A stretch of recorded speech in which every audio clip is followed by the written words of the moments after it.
आप लोगों ने ऐसी मूवीज तो जरूर देखी होंगी जिसमें किसी आदमी को ऐसी सिचुएशन में फंसा दिया जाता है जहां से जिंदा निकलना नामुमकिन होता है और अपनी जान बचाने के लिए वो अपना पूरा जोर लगा देते हैं। लेकिन उन्हें इस खेल में कम से कम पता तो होता है कि उन्हें अपनी जान बचाने के लिए आखिर में करना क्या है। लेकिन आज हम जो कहानी आपको बताने वाले हैं उसमें एक लड़की खुद को एक छोटी सी टनल में फंसा हुआ पाती है और उसे वहां से रेंगते हुए बाहर निकलना था। अब उस बेचारी को क्यों बंद किया गया था, उसके साथ वो करेंगे क्या वो बाहर निकल पाएगी या अंदर ही मारी जाएगी, जानेंगे हम आज की वीडियो में। मूवी की शुरुआत में हम एक लड़की को देखते हैं। इसका नाम लीसा है। लीसा एक सुनसान सड़क पर अकेली थी और वो कार के नीचे आकर सुसाइड करने की कोशिश करती है, लेकिन मरना उसके लिए उतना ही मुश्किल था जितना कि जिंदा रहना। एक कार वाला उसे सुनसान सड़क पर अकेला पाकर उसे लिफ्ट ऑफर करता है। पहले तो लीसा उसे मना करती है, लेकिन पिछले कई घंटों में सिर्फ वही कार थी जो सड़क से गुजरी थी, इसीलिए उसने सोचा कि चलो चल ही लिया जाए।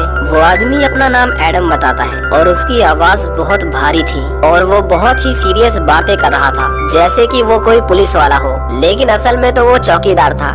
यहाँ हमें पता चलता है कि आज लीसा की बेटी का जन्मदिन है जो कई सालों पहले मर चुकी है। लीसा बस उसी दुख को अपने साथ लेकर चल नहीं पा रही थी और इसीलिए वो अक्सर सुसाइड करने की कोशिश किया करती थी। लीसा टाइम पास के लिए कार का रेडियो चालू करती है, लेकिन रेडियो पर एक इमरजेंसी खबर सुनकर उसके पैरों के नीचे से मानो जमीन खिसक गई थी। उसमें बताया जा रहा था कि एक आदमी 2 लड़कियों का खून करके फरार हो गया है और पहचान के लिए उसके हाथ में एक क्रॉस का टैटू है। लीसा देखती है कि एडम के हाथ पर भी वैसा ही टैटू था। इसका मतलब ये था कि वो एक सीरियल किलर के साथ बैठी है। इससे पहले वो कुछ कर पाती, एडम अचानक से ब्रेक लगाता है और लीसा का सिर कार के स्टीयरिंग से टकरा जाता है और वो शायद बेहोश हो जाती है। लेकिन यहाँ वो मरी नहीं थी। कुछ टाइम के बाद उसे होश आता है और वो अपने आप को एक छोटे से रूम के अंदर बंद पाती है, जहाँ पर इतनी जगह भी नहीं थी कि वो कम से कम ठीक से खड़ी हो सके। लीसा के हाथों में हथकड़ी जैसा कुछ बंधा हुआ था जिसमें से पीले रंग की रोशनी निकल रही थी और यही वो चीज है जो उसकी मौत का कारण बनेगी। लीसा अपने आसपास बाहर निकलने का रास्ता ढूंढती है, लेकिन वहाँ कोई दरवाजा ही नहीं था।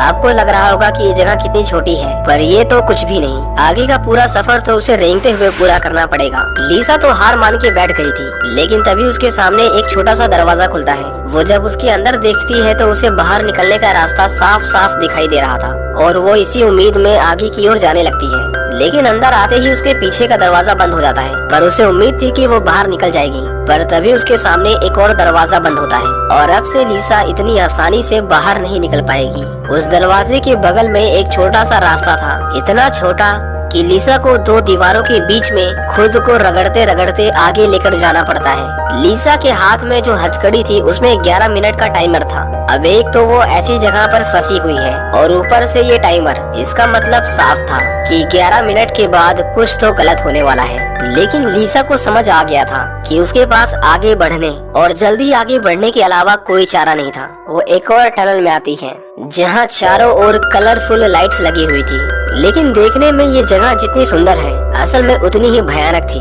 वहाँ की दीवारें एक दूसरे के नजदीक आने लगती हैं, लेकिन लीसा ने उसे पहले ही भांप लिया था और इसीलिए वो कुचले जाने से पहले उनके बीच से निकल आती है और आगे जाते वक्त उसे एक लाश दिखाई देती है। उसके हाथ में भी लीसा की जैसे हथकड़ी थी। इसका मतलब कभी ना कभी वो भी इस गेम में फंस गया होगा और आज उसकी ये हालत हो चुकी है। लीसा उस लाश को अपने रास्ते से हटाती है। उसे छूकर लीसा को घिन आ रही थी, लेकिन फिर भी उसने खुद को संभाला। आगे जाने पर एक और गेट बंद हो जाता है। उसकी हथकड़ी रेड कलर में चमकने लगती है और उस टनल से लेजर जैसी कोई चीज बाहर निकलती है। लीसा को अपने पीछे से एक छोटा सा चेम्बर खुलते हुए दिखाई देता है। वो तुरंत ही पीछे की ओर जाकर उस चेम्बर में घुस जाती है और एक कांच का दरवाजा उसे अंदर ही लॉक कर लेता है। हम देखते हैं कि उस टनल में आग की लपटें फैल जाती हैं क्योंकि लीसा का टाइम खत्म हो गया था। लीसा क्योंकि उस चेम्बर में थी इसलिए उसकी जान बच जाती है और उसका टाइम फिर से रिचार्ज होकर 11 मिनट का हो जाता है। लीसा वहाँ से बाहर तो नहीं आना चाहती थी, लेकिन वो चेम्बर अपने आप ही बंद हो जाता है। उसके बाहर आते ही दीवारें एक बार फिर से सिकुड़ने लगती हैं और लीसा को लगा कि इस बार वो यहीं पर मर जाएगी, लेकिन वो सिकुड़न बस उसके रास्ते को छोटा करने के लिए थी, ना कि उसे मारने के लिए। अब यहाँ लीसा की हिम्मत जवाब दे चुकी थी और वो बेचारी फूट फूट कर रोने लगती है, और रोए भी क्यों ना, ऐसी भयानक जगह पर तो कोई भी हार मान लेगा। लीसा किसी तरह हिम्मत बटोर कर आगे जाती है और आगे उसे पानी मिलता है। उसका सिर उल्टा था पर अपने हाथों की मदद से वो पानी को बटोरकर पीने लगती है। आगे जाने का कोई रास्ता नहीं था सिवाय उस पानी में कूदने के। वो सांस रोककर अंदर जाती है और एक दूसरे रास्ते से होते हुए किसी दूसरी टनल में पहुंचती है। थोड़ी देर के लिए तो वहाँ शांति होती है, लेकिन तभी वहाँ बहुत सारा पानी इकट्ठा होने लगता है और उसके साथ एक लाश भी बहकर आती है। लेकिन लिसा किसी तरह तैरकर उसके अंदर से बाहर निकल आती है, क्योंकि अगर वो कहीं भी रुकती तो उसका मारा जाना तय था। इतनी देर से रेंगते रेंगते उसका शरीर अकड़ गया था।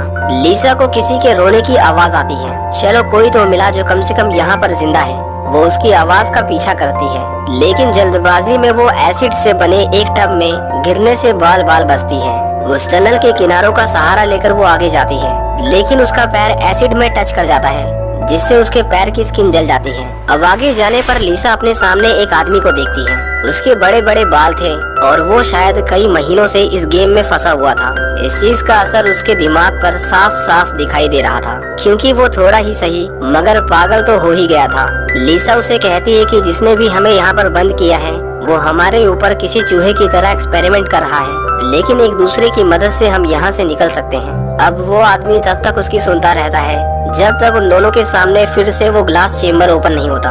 उन दोनों को ही पता था कि उस टनल में दोबारा से आग लगने वाली है और उस चेम्बर में सिर्फ एक आदमी के रहने की जगह है, इसीलिए वो दोनों उसमें पहले जाने के लिए आपस में हाथापाई करने लगते हैं। किसी तरह अंदर बाहर करके वो आदमी चेम्बर के बाहर आ जाता है और अंदर आने की कोशिश में उसका हाथ दरवाजे में फंसकर कट जाता है। लिसा देखती है कि उसके हाथ पर वही क्रॉस का निशान है जो एडम के हाथ पर था। इसका मतलब वो आदमी कोई और नहीं बल्कि खुद एडम था।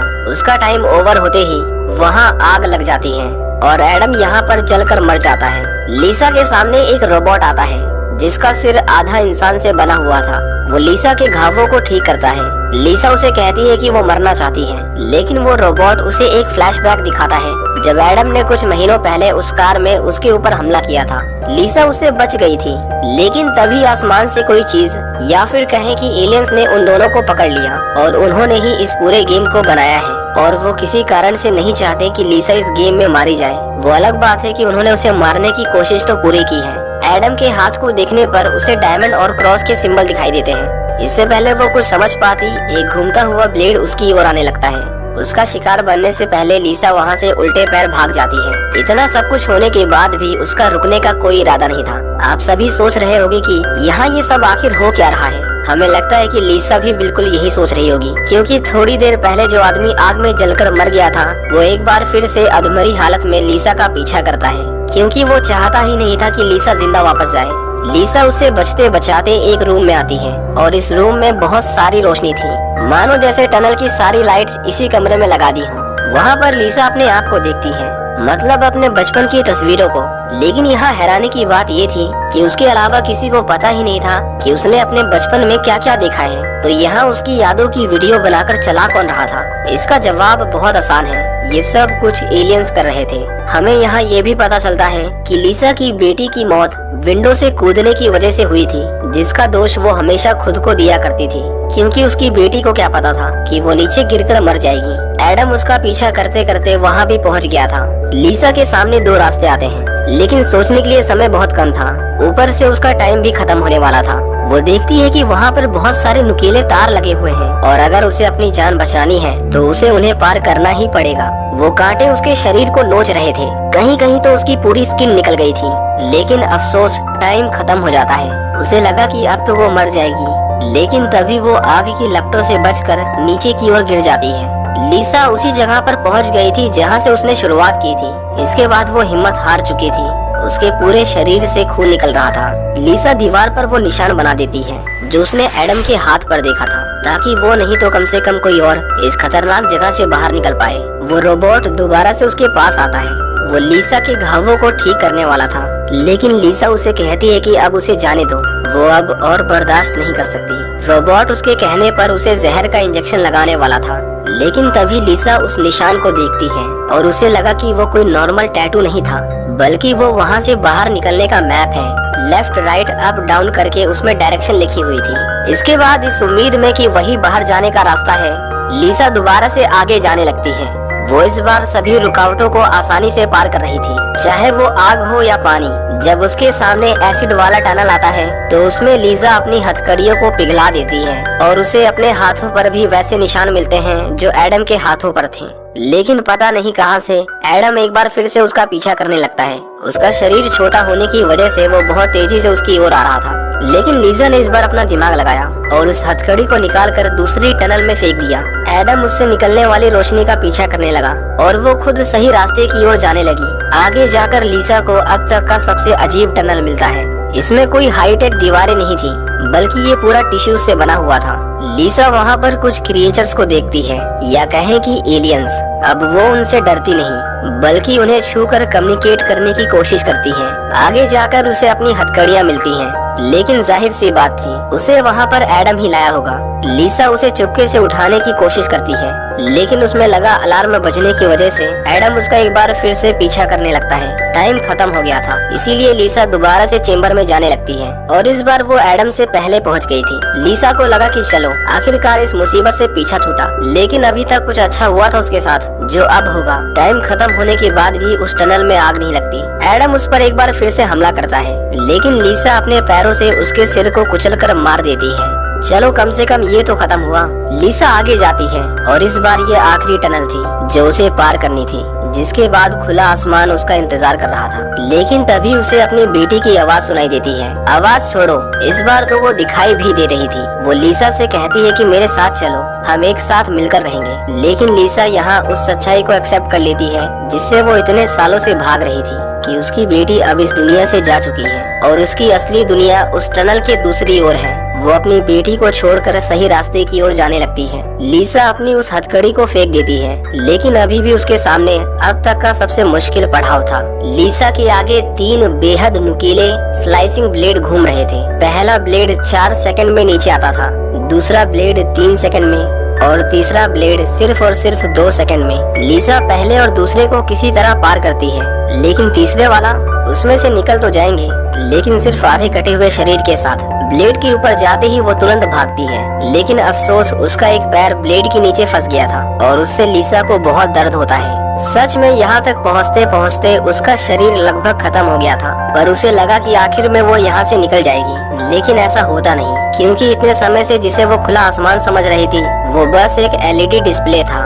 और असल में वहाँ से निकलने का कोई रास्ता नहीं था। लीसा जोर जोर से रोने लगती है, लेकिन फिर भी वो आखिर में खुद से कहती है कि कम से कम वो यहाँ तक तो पहुँची, उसने कोशिश तो की। इतना कहते ही उस टनल में अचानक से बहुत सारी रोशनी आने लगती है। लीसा की बॉडी हवा में उड़ने लगती है और एक तेज रोशनी की चमक के साथ वो खुद को एक झरने के नीचे पाती है। उसे लगा कि अब वो आजाद है, लेकिन वो साथ ही में अपनी बेटी को देखती है। लीसा उससे पूछती है कि क्या वो मर गई है, जिस पर उसकी बेटी कहती है कि उसका शरीर तो कई बार मर चुका है, लेकिन हर बार वो दोबारा से जन्म लेती है। लेकिन अब और नहीं, अब सिर्फ आपको अपनी लाइफ को जीना है।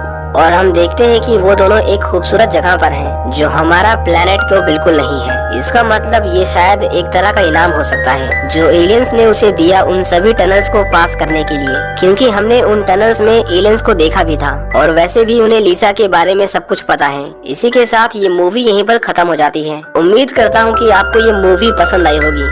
ऐसी ही एक और कहानी है पॉल की, लेकिन इस बार कोई इंसान नहीं, बल्कि इस कहानी में एक एलियन ही अर्थ पर फंस गया है। बहुत मस्त मूवी है, आप राइट वाले वीडियो पर क्लिक करके उसे देख सकते हैं और मैं मिलूंगा आपको किसी दूसरे वीडियो में। Thank you for watching.